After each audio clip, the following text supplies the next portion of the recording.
Louisiana has only one member of Congress on either a House or Senate Ag Committee. That person is 6th District Congressman Dr. Bill Cassidy.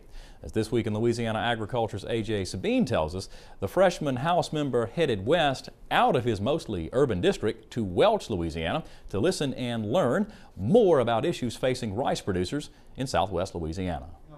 Bill Cassidy is, by trade, a doctor. But at this meeting of rice producers and leaders, the good doctor had the right prescription for producers who face an ailing rice industry. The freshman House Ag Committee member fielded questions on everything from USDA payment limitations to, of course, the ubiquitous health care debate. Many of these rice growers want to see more Louisiana rice in the Cuban market. Cassidy says Louisiana is uniquely positioned to resume trade with the island nation. As it turns out, one of the products they need that they're buying from Vietnam is rice.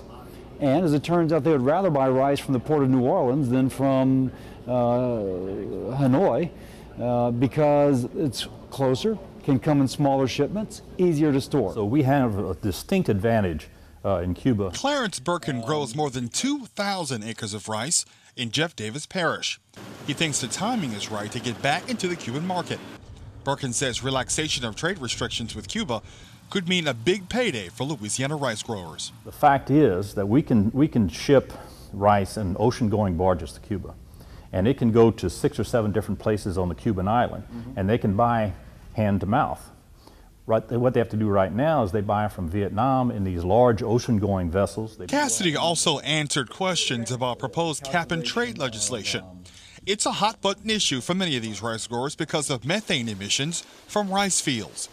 Birkin says cap-and-trade policies are particularly one-sided when it comes to the rice industry. It presents not a level playing field in terms of competition with Thailand, the other guys that produce rice around the world.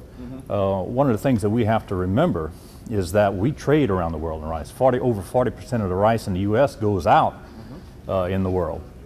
And the government is putting these onerous regulations on us. Everyone in this room knows how valuable it is to have a sitting Louisiana congressman on the House Ag Committee.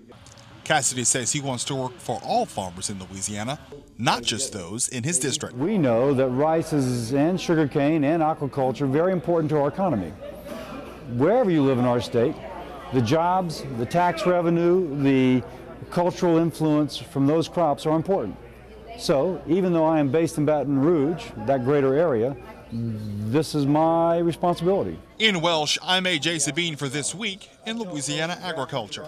Representatives from Louisiana's Rice Promotion Board and the USA Rice Federation were also on hand for that meeting. After the meeting in Welch, Cassidy traveled to Lake Charles, where he met with rice growers there.